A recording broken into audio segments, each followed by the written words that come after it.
All right, so I'm going to look at some operations on these two functions here. So f of x and g of x are already well defined for us. And the question wants to know, what is f plus g of 3? So 3 is going to be our input for both of these functions. That's going to be the number we plug in for x here and here. What I like to do is go ahead and rewrite this as f of 3 plus g of 3. Okay. This will help for later, really. So for f of 3, we're just going to go up to the f function and plug in 3.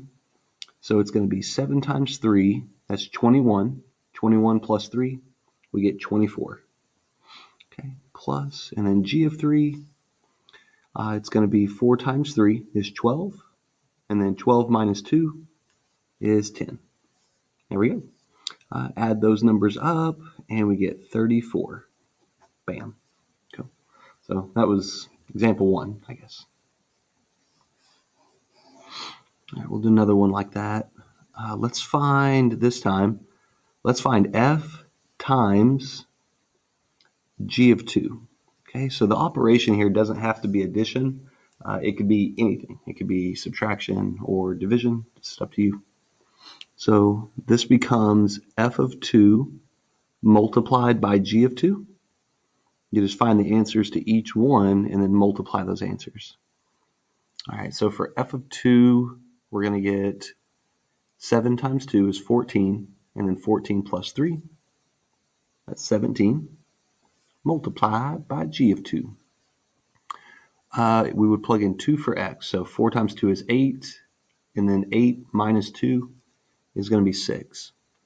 So then you have to figure out what 17 times 6 is. Let's see here. That's going to be 60 for 10 times 6, 42 for 7 times 6. So add those together and you'll get 102.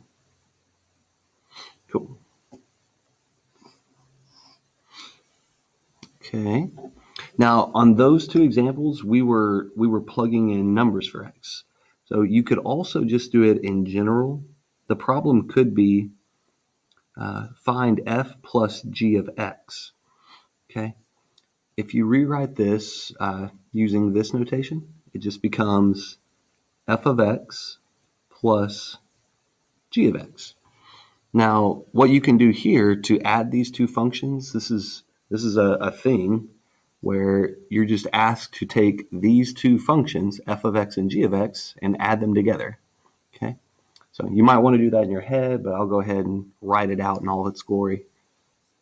So f of x was 7x plus 3. 7x plus 3. You could wrap this in parentheses if you wanted to.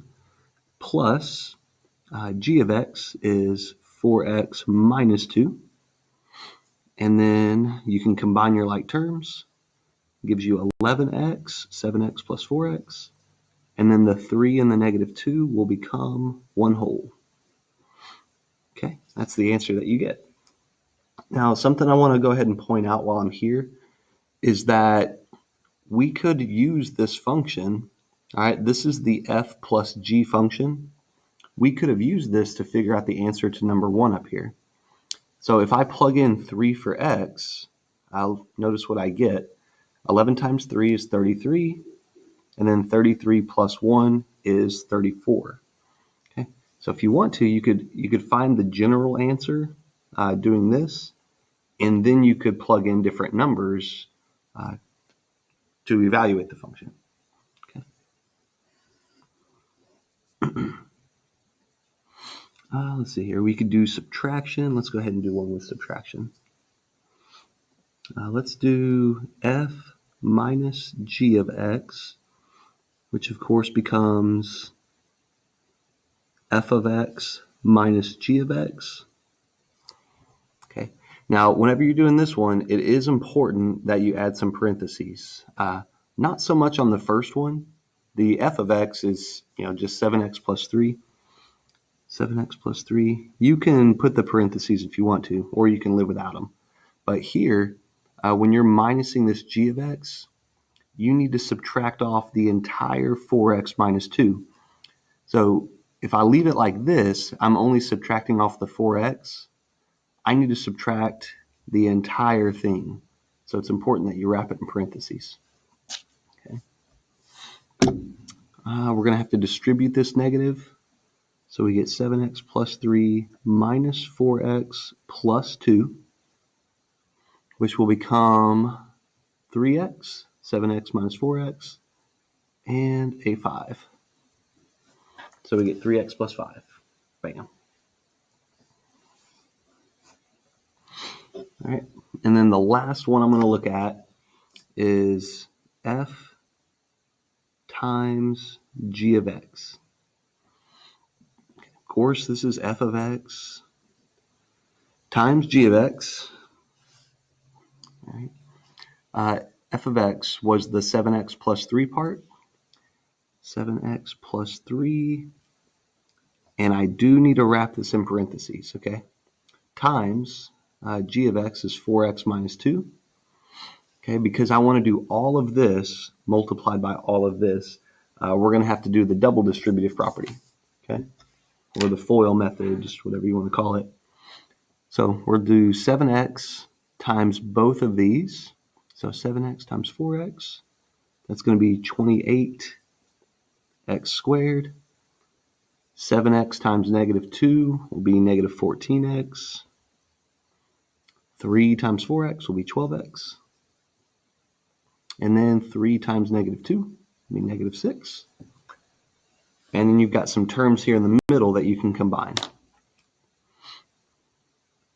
So we're going to be left with 28x squared minus 2x, that's negative 14 plus 12, minus 6. Bam. Okay. And we could use this answer because this is the f times g function. We could use this answer to go back and answer number 2 again if we wanted to. All right, if we plug in 2 for x, we should get 102 back as our answer down here. So let's go ahead and do that. All right, if I plug in 2 for x